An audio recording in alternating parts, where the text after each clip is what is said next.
बिस्मिल्लाहिर्रहमानिर्रहीम अस्सलाम वालेकुम। पाकिस्तान डिफेंस एंड अफेयर्स में खुशामदीद। चलिए अपनी वीडियो शुरू करते हैं। दोस्तों, आज की इस वीडियो में हम पाकिस्तानी प्राइवेट फर्म एल्सन्स ग्रुप के बनाए हुए यूएवी इंजन के बारे में डिस्कस करेंगे, जो कि उन्होंने एक यूरोपियन डिफेंस एग्जीबिशन यूरोसैटरी 2026 में पेश किया, और इसकी स्पेसिफिकेशंस के बारे में बात करेंगे और इसके वेरिएंट्स के बारे में भी बात करेंगे। और इसके अलावा इसके जो कंपेटिटर्स हैं, जो कि इसके बेस्ट कंपेटिटर्स हैं, उनके साथ इसका कंपैरिजन करेंगे। तो चलिए आगे बढ़ते हैं। जैसे ये न्यूज़ ब्रेक होती है तो सबसे पहले तो हमारे पाकिस्तान के निकम्मे पड़ोसी मैदान में आते हैं और वो लोग ये रोना धोना शुरू कर देते हैं कि ये तो 70 सीसी बाइक का इंजन है भाई।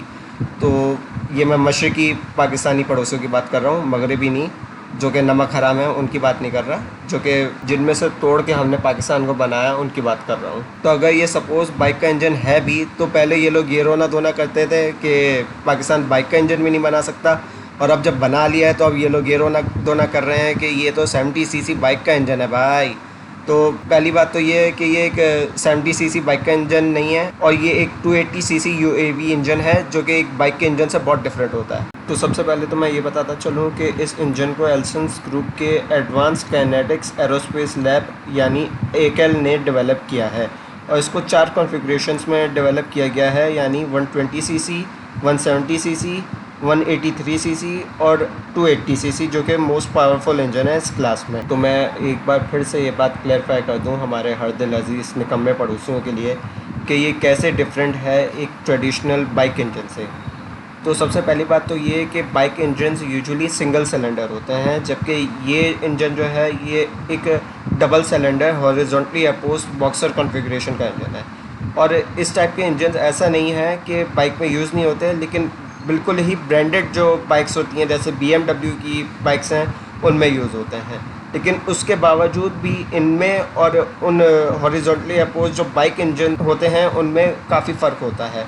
अब वो ये कि वो इंजन्स जो होते हैं वो इनके मुकाबले में काफ़ी हैवी होते हैं, और इन इंजन्स को जो कि एल्सन्स ग्रुप ने बनाए हैं यूएवी के पर्पस के लिए स्पेशली, इनका वज़न काफ़ी हल्का है। जैसे फॉर एग्ज़ाम्पल ये एल्सन्स ग्रुप का 280 सीसी का इंजन खाली 8.8 केजी का वेट है इसका, जबकि इसके बरक्स अगर हम 280 सीसी का बाइक इंजन अगर हम देखेंगे तो उसका वेट जो होगा वो तकरीबन 30 केजी से अबव होगा।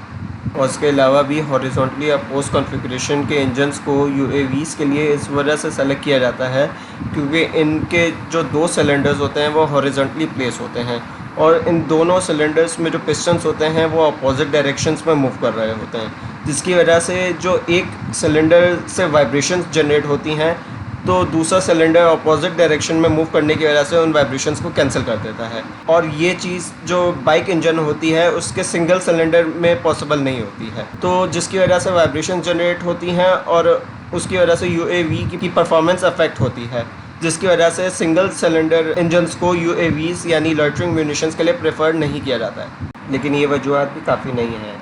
जैसे अगर हम कूलिंग के पॉइंट ऑफ व्यू से बात कर लें तो एक ट्रेडिशनल बाइक इंजन जो होता है उसमें लिक्विड कूलिंग का इस्तेमाल किया जाता है, जबकि ये जो यूएवी इंजन है जिसको एल्सन्स ग्रुप ने डेवलप किया है इसमें एयर कूलिंग का इस्तेमाल किया जाता है।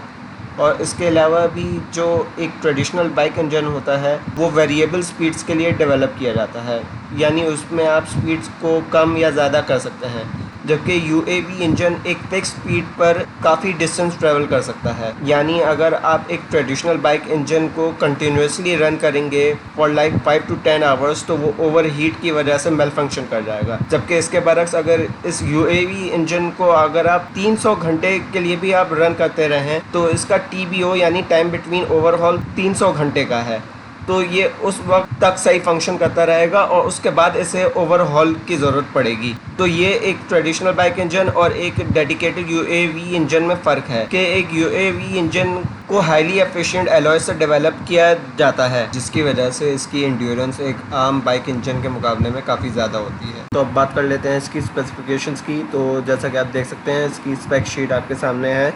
तो इसकी जो परफॉर्मेंस है, इसकी जो पावर आउटपुट है वो 21.5 हॉर्स पावर की है, और इसके अलावा दूसरे नंबर पे आप देख सकते हैं कि इसकी जो आइडल स्पीड है वो 1800 RPM पर मिनट है, यानी राउंड्स पर मिनट। तो आइडल स्पीड एक वो स्पीड होती है जो कि सबसे स्लोएस्ट स्पीड होती है जिस पर इंजन ऑपरेट करता है।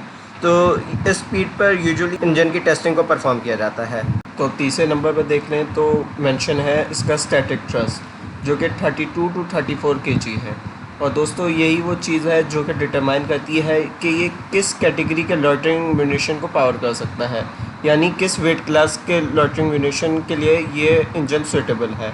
तो ये इंजन जो है ये पाकिस्तानी जो ब्लेज 75 या जिसको ब्लेज 400 भी कहते हैं, जिसकी मैक्सिमम रेंज 500 किलोमीटर है, उस क्लास के लॉइटरिंग म्यूनिशन के लिए सूटेबल है, क्योंकि जिन इंजन्स का स्टैटिक थ्रस्ट 32 टू 34 kg होता है वो 75 टू 90 kg के लॉइटरिंग म्यूनिशन यानी यूएवी को पावर कर सकते हैं, और ये उसी क्लास में आता है। तो अब इसकी दीगर स्पेसिफिकेशंस को मैं एक मॉडर्न जर्मन इसी क्लास के इंजन के साथ कंपेयर करूंगा, जिसका नाम है जर्मन लिम्बेक 275E। तो जैसा कि हम डिस्कस कर रहे थे, हमने इसकी टोटल पावर आउटपुट और आइडल स्पीड और स्टैटिक थ्रस्ट को डिस्कस कर लिया था। तो अब चौथे पैरामीटर पर चले जाते हैं, तो इसकी डायमेंशंस पर गौर करते हैं। तो इसकी और जर्मन जो L275E है उसकी रफली सिमिलर डायमेंशंस हैं, लेकिन जर्मन इंजन जो है वो 274 सीसी का इंजन है और B280 जो है वो 280 सीसी का इंजन है। इसके अलावा कंप्रेशन रेशो के बारे में बात करें तो कंप्रेशन रेशो एल्सन्स ग्रुप के B280 का 10.5:1 है, जबकि जर्मन L275E के केस में मेंशन नहीं है, लेकिन मैंने अपने तौर पे जो रिसर्च किया उसमें फिगर जो आ रही थी वो 10:1 आ रही थी, जो कि ये बताता है कि पाकिस्तानी इंजन का कंप्रेशन रेशो अच्छा है, जिसकी वजह से ये हाई परफॉर्मेंस देता है। उसके बाद अगर हम लुब्रिकेशन रेशो पर बात कर लें तो ये पाकिस्तानी इंजन का 30:1 है, जबकि जर्मन इंजन के लिए 25:1 है विद मिनरल ऑयल, यानी नॉर्मल ऑयल्स के साथ इसका लुब्रिकेशन रेशो 25:1 है, और 50:1 है विद सिंथेटिक ऑयल, यानी ऑयल रिच मिक्सचर इसमें कम है। तो लुब्रिकेशन रेशो ये डिटरमाइन करता है कि ये एक 2 स्ट्रोक इंजन है, क्योंकि 4 स्ट्रोक इंजन में लुब्रिकेशन यूज़ नहीं होती, क्योंकि 4 स्ट्रोक इंजन में लुब्रिकेशन जो होती है वो वॉल्व्स के थ्रू होती है, जबकि इसमें ऑयल को फ्यूल के साथ ही मिक्स करके इंजन के अंदर इंसर्ट किया जाता है। उसके अलावा अगर फ्यूल कंजम्पशन की बात कर लें तो उसमें भी Pakistani engine highly fuel efficient engine है, और इसका फ्यूल कंजम्पशन रेशो जो है वो 7.5 लीटर पर आवर है, जबकि जर्मन इंजन के लिए ये पैरामीटर मेंशन नहीं है। उसके अलावा टोटल वेट की बात कर ली जाए तो जैसा कि मैंने अर्लियर वीडियो में डिस्कस किया है, पाकिस्तानी इंजन का टोटल वेट जो है वो 8.8 kg है, जबकि जर्मन इंजन का जो है वो यहाँ मेंशन 7.2 kg है, लेकिन इसमें इन्होंने कुछ जो ऑप्शनल चीज़ें हैं एक्सक्लूड कर दिया है। तो अगर उनको भी अगर इंक्लूड कर दिया जाए तो इसका वज़न तकरीबन 7.5 kg तक हो जाता है, जिससे ये साबित होता है कि जर्मन इंजन स्लाइटली लाइटर है। उसके अलावा अगर इग्निशन पर बात कर ली जाए तो पाकिस्तानी इंजन में मॉडर्न इग्निशन यूज़ किया जाता है, जबकि इसके बरक्स जर्मन इंजन में मैग्नेटो इग्निशन का इस्तेमाल किया जाता है, जो कि ओल्ड टेक्नोलॉजी है। और फिर आखिर में TBO यानी टाइम बिटवीन ओवरहॉल, जो कि मैंने अर्लियर वीडियो में मेंशन किया है, पाकिस्तानी इंजन के लिए 300 आवर्स का है, जबकि जर्मन इंजन के लिए ये मेंशन नहीं है, लेकिन जो मैंने रिसर्च की है उसके मुताबिक 100 आवर्स इसका TBO यानी टाइम बिटवीन ओवरहॉल है। तो यहाँ इस कैटेगरी में भी पाकिस्तानी इंजन इससे बेहतर है। तो पाकिस्तानी इंजन ये जो B280 है, जो कि एक सब 300 सीसी इंजन है, और जर्मन इंजन जो है L275E वो भी एक सब 300 सीसी इंजन है, लेकिन पाकिस्तानी इंजन हर पैरामीटर में इसे राइवल करता है, बल्कि कुछ जगहों पर इससे बेहतर भी है।